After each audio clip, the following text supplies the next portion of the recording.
नमस्कार दर्शकों, YouTube के मेरे चैनल में आप सबका स्वागत है। आज मैं वीडियो लेकर आई हूँ वृश्चिक लगन व वृश्चिक राशि के लिए शनि महाराज का राशि परिवर्तन जो मीन राशि में हुआ है। 29 मार्च 2025 को शनि महाराज जो अभी तक कुंभ में चल रहे थे वो मीन राशि में प्रवेश कर गए हैं। तो शनि महाराज का मीन राशि में गोचर वृश्चिक लगन व वृश्चिक राशि के लिए कैसा रहेगा, इस वीडियो में हम इसी बात का विचार करेंगे। सबसे पहले हम समझे कि वृश्चिक लगन व वृश्चिक राशि का क्या अर्थ है।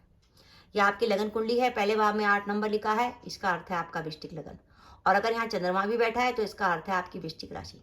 अगर आपका वृश्चिक लगन है तो भी आप ये वीडियो देख सकते हैं, और अगर आपकी वृश्चिक राशि है तो भी आप ये वीडियो देख सकते हैं। अभी तक शनि महाराज चौथे भाव में चल रहे थे कुंभ राशि से। जब भी शनि महाराज चंद्रमा से चौथे भाव में या अष्टम भाव में चलते हैं तो उसको कहते हैं कि शनि की ढैया लगी हुई है। तो वृश्चिक राशि से शनि महाराज चौथे भाव में थे तो वृश्चिक राशि पर शनि की ढैया लगी हुई थी। तो जैसे ही 29 मार्च 2025 को शनि महाराज ने कुंभ राशि को छोड़ा और वो मीन राशि में पंचम भाव में आ गए, तो अब वृश्चिक राशि पर से शनि की ढैया हट गई 29 मार्च 2025 से। अब इसमें एक बात को ध्यान से नोट करिएगा, मैंने आपको एक शब्द लिख के दिया है, मार्गी शनि। शनि जब तक मार्गी रहेंगे वो वृश्चिक लगन और वृश्चिक राशि को बढ़िया फल देते रहेंगे। आपको काफ़ी सारे आपके रिजल्ट मिलते रहेंगे, काम आपके बनते रहेंगे, क्योंकि यहाँ से वृश्चिक उनकी दृष्टि आपके सप्तम भाव पर भी होगी जो व्यापार का भाव है, लाभ भाव पर भी होगी जो रेगुलर इनकम का भाव है, और आपकी संपत्ति के भाव पे भी होगी। कामों में आपके ज़्यादा बाधा नहीं आएगी क्योंकि काल पुरुष के दशमेश है शनि, काम आपका चलेगा। लेकिन ये स्थिति तब है जब शनि मार्गी रहेंगे।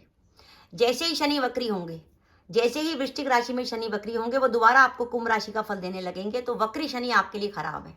तो ध्यान रखिए, अभी 29 मार्च 2025 को वृश्चिक राशि के लिए शनि की ढैया हटी है, और अभी 13 जुलाई से शनि महाराज वक्री होने जा रहे हैं। 13 जुलाई से लेकर 27 नवंबर 2025 तक शनि महाराज वक्री रहेंगे। तो वक्री शनि आपको कुछ अशुभ फल देंगे, कुछ वैसा फल देंगे जो शनि की ढैया का देते हैं। तो आपको जब तक शनि महाराज वक्री रहते हैं 13 जुलाई से लेकर 27 नवंबर 2025 तक आपको कुछ सावधानी रखनी है। कैरियर में किसी प्रकार की जोखिम नहीं लेनी, व्यापार में कोई बड़ी जोखिम नहीं लेनी।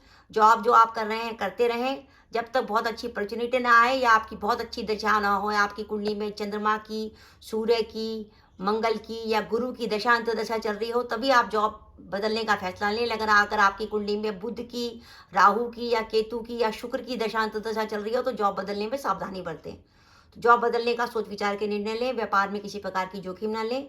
13 जुलाई से लेकर 27 नवंबर 25 तक। और शनि की ढैया के दौरान आप शनि महाराज का जो भी उपाय कर रहे थे वो शनि के वक्री रहने के दौरान भी करते रहें। आप सावन के महीने में रुद्राभिषेक करा सकते हैं।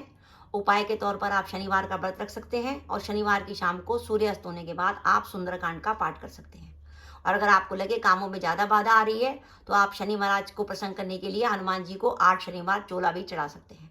तो इस तरीके से आपको ध्यान रखना है कि मार्गी शनि आने वाले 2.5 साल तक 29 मार्च 2025 से 2027 तक जब जब शनि मार्गी रहेंगे वो वृश्चिक लगन को अच्छा फल देंगे, और जैसे ही शनि वक्री होंगे वो आपके लिए थोड़े नेगेटिव हो जाएंगे। तो इसमें आपको सावधानी रखनी है। तो अब 29 मार्च से जो आपकी शनि की ढैया खत्म हुई है, तो आपकी शनि की ढैया खत्म होने से अब आपके काम की गति बढ़ेगी, कैरियर की बाधाएं कम होंगी, आपकी मेहनत कम होगी, और आपके काम जो लंबे समय से रुके हुए थे वो शुरू हो जाएंगे। वृश्चिक लगन और वृश्चिक राशि के वो जातक जो लंबे समय से विवाह के इंतजार में थे उनके विवाह की संभावना है।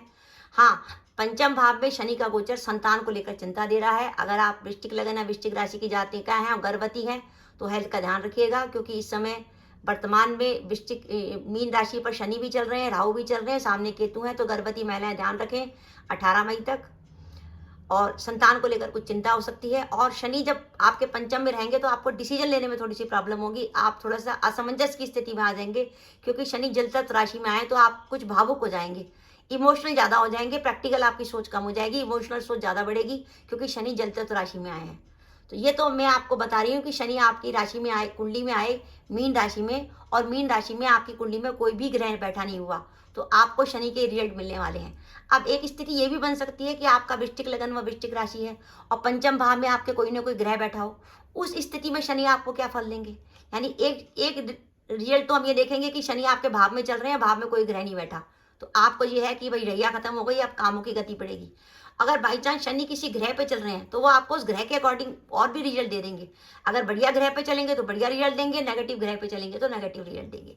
मान के चलिए आपके पंचम भाव में अगर सूर्य, मंगल या केतु बैठे हैं, सूर्य शनि के शत्रु हैं, मंगल शनि के शत्रु हैं, केतु शनि के शत्रु हैं। जब अपने शत्रु के ऊपर शनि का गोचर होगा तो मान के चलिए अगर आपकी कुंडली में पंचम भाव में मीन का सूर्य, मीन का केतु या मीन का मंगल है, तो ये आपके लिए परेशानी का संकेत है, कैरियर में परेशानी का संकेत है। आप जॉब करते हैं तो जॉब में अगर आपकी प्रमोशन की बात चल रही थी तो अचानक रुक सकती है। व्यापार कर रहे थे तो व्यापार में कुछ उतार चढ़ाव आ सकता है। सूर्य पिता के कारक हैं, पिता से मतभेद हो सकता है। सूर्य सरकार के कारक हैं, सरकार से जुड़े मामलों में आपको कुछ परेशानी हो सकती है। ऑफिस में उच्च अधिकारी से विवाद हो सकता है। केतु के ऊपर शनि का गोचर होगा तो आपकी नौकरी में संकट आ सकता है। अचानक आपको दिमाग में बात आ जाए, नहीं मुझे यहाँ तो जॉब करनी नहीं है, मैं तो दूसरी जॉब पे जाऊँगा, नौकरी में मन लगना बंद हो जाए। शनि का गोचर मंगल पर होगा, कोई आपके ऑफिस में लैग पुलिंग करे, आपके खिलाफ शिकायत कर दे, आपके खिलाफ ऑफिस में षड्यंत्र होने लगे। तो ध्यान रखिए, मीन राशि में अगर आपकी कुंडली में सूर्य, मंगल या केतु में से कोई भी ग्रह बैठा है तो आपको सावधान रहना है। अगर सूर्य बैठा है तो हर रविवार को गाय को गुड़ दीजिए और सुबह प्रातःकाल सूर्य को जल दीजिए। मंगल बैठा है तो हनुमान जी की उपासना कीजिए और केतु बैठा है तो कुत्ते को खिलाइए जितना खिला सकते हैं, पेडिग्री, दूध, रोटी जो भी खिला सकते हैं। तो इस तरीके से सूर्य, मंगल, केतु की रेमेडी कीजिए। अब एक स्थिति ऐसी भी हो सकती है कि ये शनि का गोचर आपके लिए बहुत शुभ फल दे दे। वो स्थिति कब हो सकती है कि मीन राशि में आपके पंचम भाव में बुध, गुरु, शुक्र, इनमें से कोई भी ग्रह बैठा हो। अगर आपकी मीन राशि में बुध बैठा है, गुरु बैठा है, शुक्र बैठा है तो आपके लिए बहुत ही अच्छा शुभ संकेत है। आपको कैरियर में इतनी बढ़िया अपॉर्चुनिटी मिलने वाली है और 2.5 साल आप कैसे बढ़िया निकलेंगे कि आप कहेंगे मजा आ गया लाइफ का। आपको लगने लगेगा हाँ यार यही करने का समय आ गया लाइफ में कुछ, और आप इस समय को जिंदगी में याद रखेंगे। कैरियर में आपको नई अपॉर्चुनिटी मिल सकती है। अगर यहाँ पे शुक्र बैठा हुआ है और आप लंबे समय से नौकरी की तलाश में, फौरन आपको नौकरी मिल सकती है। व्यापार में धन लाभ हो सकता है। प्रमोशन रुकी हुई थी, प्रमोशन हो सकती है। व्यापार में धन लाभ की स्थिति बन सकती है। कहीं से आपका पैसा आना था, पैसा रुका हुआ था, आपने किसी को पैसा उधार दिया था, वो आपको हो जाएगा। घर में वाहन आ सकता है, आप प्रॉपर्टी बना सकते हैं। और मान के चलिए आपके मीन राशि में शनि बैठा है या राहु भी बैठा है। राहु इस बात का संकेत देगा कि अगर राहु के ऊपर शनि का गोचर होगा तो आपको विदेश से जुड़े काम में बड़ी सफलता मिलेगी। कई बार होता है जैसे हम कोई बिजनेस शुरू करते हैं उसमें विदेश से जुड़ा काम होता है। तो अब अगर राहु के ऊपर शनि का ट्रांजिट हो रहा है, शनि कर्म कारक है और राहु विदेश का कारक है, तो फौरन आपका विदेश से जुड़ा काम हो जाएगा। आपके फौरन कॉन्टैक्ट्स बढ़िया बन जाएंगे। और बाई चांस आपका जन्म का शनि ही मीन राशि का है और उस पर शनि का गोचर हो रहा है तो सावधान हो जाइए। शनि महाराज बहुत मेहनत कराएंगे, काम कराएंगे पर मेहनत भी खूब कराएंगे और हेल्थ का आपको ध्यान रखना पड़ेगा, क्योंकि जन्म के शनि पर शनि का गोचर थोड़ा सा अशुभ मान के चला जाता है। तो मैंने आपको 2 तरीके से बताया कि एक तो मीन राशि में कोई ग्रह नहीं बैठा हुआ, काम ठीक चलेगा। लेकिन बाई चांस अगर आपकी मीन राशि में बुध, गुरु या शुक्र जैसे ग्रह बैठे हैं तो सोने पे सुहागा, आपका काम इतना बढ़िया चलेगा कि आप इस समय, इस 2.5 साल को याद रखेंगे। और अगर मीन राशि में सूर्य, मंगल, केतु बैठे हैं तो आपको सावधान रहना पड़ेगा। थोड़ा सा सावधानी रखिएगा, रेमेडी जरूर करिएगा। सूर्य के लिए गाय को गुड़ खिलाइएगा रविवार को, मंगल के लिए हनुमान जी की उपासना। और मंगल में अगर आपको लगे कि ऑफिस में लैग पुलिंग ज्यादा हो रही है, कार्य में प्रॉब्लम आ रही है, तो आप रोज ऑफिस जाने से पहले हनुमान जी की मूर्ति के सामने या चित्र के सामने कच्ची घानी के सरसों के तेल का दीपक जलाएं, उसमें 2 साबुत लौंग डालें, वहीं हनुमान जी की आरती करें, फिर ऑफिस के लिए निकलें। कोई संकट नहीं होगा, कोई आपको परेशानी नहीं होगी। इस तरीके से कोई ना कोई रेमेडी करिएगा। और जब तक शनि वक्री रहेंगे 13 जुलाई से 27 नवंबर तक, वो आपको कुछ नेगेटिव रिजल्ट देने वाले हैं। तो आप श्रावण के महीने में रुद्राभिषेक करा सकते हैं और शनिवार को सुंदरकांड का पाठ कर सकते हैं। तो इस तरीके से दर्शकों, वृश्चिक लगन और वृश्चिक राशि को ध्यान रखना है कि जब 29 मार्च से जून 27 तक शनि मार्गी रहेंगे, वो आपको बढ़िया रिजल्ट देंगे, आपके काम बनेंगे। और बाई चांस आपकी कुंडली में बुध, गुरु या शुक्र बैठे हैं मीन राशि में, तो सोने पे सुहागा, ये समय आपके जिंदगी का यादगार समय होगा। और ध्यान रखिए, जब भी शनि वक्री होगा तो आपके लिए कुछ परेशानी लाएगा। वक्री शनि में अपने कैरियर में और व्यापार में सावधानी रखिएगा। तो दर्शकों, मेरा वीडियो था, आपको कैसा लगा प्लीज कमेंट बॉक्स में कमेंट करके बताइएगा। इसके साथ ही अगर आप मेरे चैनल पर पहली बार आए हैं और आपने मेरे चैनल को अभी तक सब्सक्राइब नहीं किया तो कृपया मेरा चैनल सब्सक्राइब कर दें, साथ ही बेल आइकन को भी दबा दें, जिससे जब भी मैं अपनी वीडियो अपलोड करूं उसके नोटिफिकेशन आपको मिल जाए और आप मेरा वीडियो देख सकें। इसके साथ ही नमस्कार दर्शकों, जय माता दी।